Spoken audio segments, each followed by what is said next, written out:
to the 5th episode of WrenchWay Weekly, the show where we talk about the industry's hot topics, highlight the voice of technician, and use that information to educate shops and dealerships to help improve the industry. My name is Jay Ganinin. I am your host.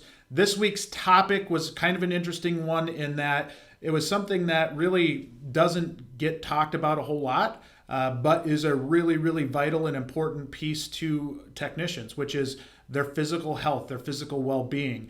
And so this week's question was, given the physical nature of your job, do you proactively take care of your body? We gave examples of working out or visiting a chiropractor or stretching. And what was funny was when we got the responses, it was an exact 50-50 split on our WrenchWay Insiders program.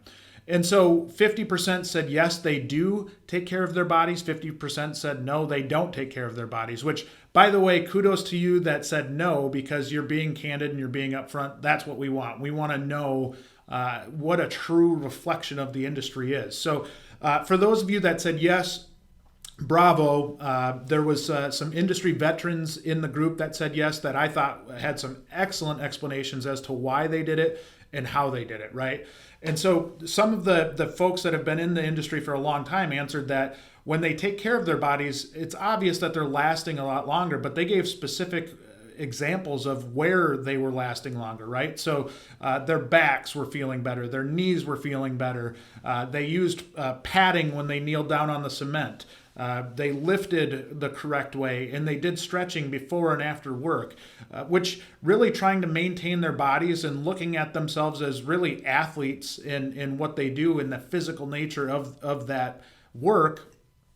They were taking a proactive approach to it. So very cool to see that. And for this week's topic, I'm obviously not an expert at the well-being of a technician. So we wanted to reach out to an industry expert, not an industry expert, a doctor, to talk about ways that you can take care of your body. So we reached out to Dr. Everett Lindsay, and here's what he had to say. Hi. Today I've been asked to speak to you all regarding some common injuries to auto mechanics. You wonder, who is this guy? I've been a physician for 40 years, and I've had the unfortunate opportunity to see many of you in the emergency room. I've also been a weekend mechanic myself, and I had several years actually working in a factory. All the current data indicates that automotive workers are very susceptible to injuries. In fact, more susceptible than the average workers in similar activities. In 2015 alone, there were 15,000 people in the automotive industry that were injured significantly to require a workman's comp report. All these injuries lead to significant time lost with lost wages, short and long-term disability, and even in some rare instances, death. There are several methods of preventing these frequent injuries. My discussion is obviously not going to be all-inclusive, but will focus on at least 4 or 5 common injuries that can be reduced significantly. Common injuries on the job, the one that comes to my mind first and foremost is eye injuries. A lot of times you're working underneath an automobile. You might be using an air chisel. You'll be using grinding tools. Wear safety glasses. It's very common to go ahead with the task, forget the glasses, and next thing you go, you got a piece of steel in your eye. This can lead to blindness, significant disability, and other problems.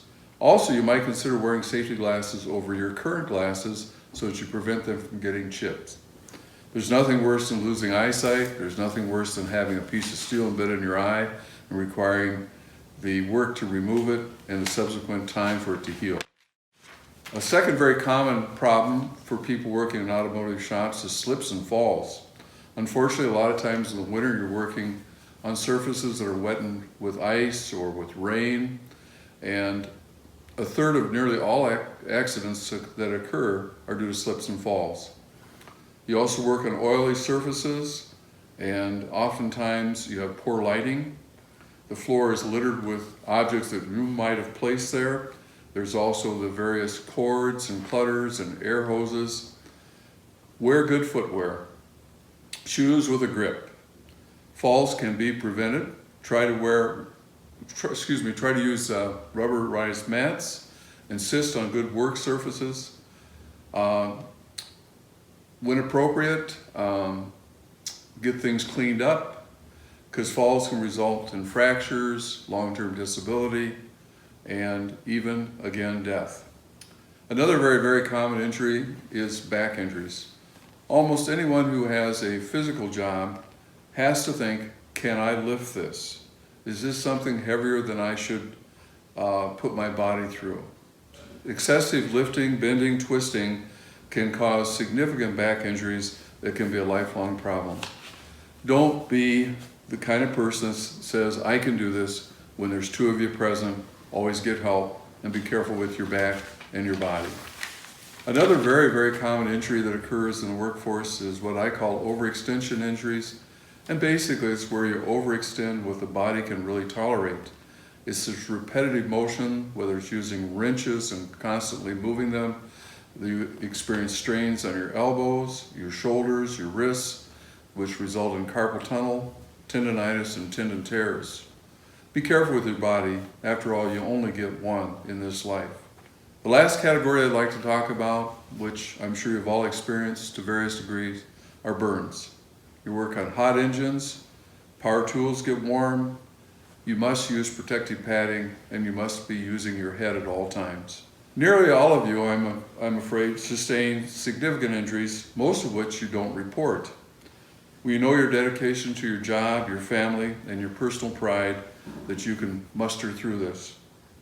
I urge you to be careful, and I hope this gives you some insight and some advice in the workplace, and we wish you a healthy workplace. Thank you. Thank you, Dr. Lindsay. That was great information, and hopefully we're able to use that information as a technician community to help make us better. And hopefully that brings some value outside of just me talking, right? As far as this week's weekly giveaway winner, first off, I want to say thank you to everybody that participated in that question and gave feedback. It really does help a lot. For those of you that have watched WrenchWay Weekly before, know that we give away a prize every week to our WrenchWay Insiders, and it's really to reward them for feedback that they give. Now, you can give feedback on LinkedIn. We got a lot of great feedback once again on LinkedIn, but the prize is drawn from our WrenchWay Insiders program. So if you want to, head out to WrenchWay.com. You can look in the resources tab, go down to WrenchWay Insiders, sign up. It's free.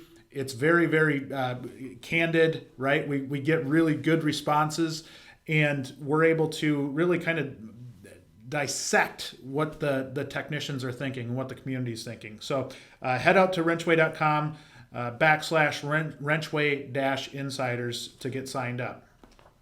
For this week's prize, we're doing something a little bit differently, which is a Matco Tools Yeti Tumbler. I don't know who doesn't want one of those. Those things are awesome, right? So the winner for this week's prize, which is that Matco Tools Yeti Tumbler, is Michael Griskowskis. Sorry about that, Michael. Michael Griskowskis. And so he gave some great feedback, and just like him, you can win a prize next week by simply going to WrenchWay Insiders and getting signed up.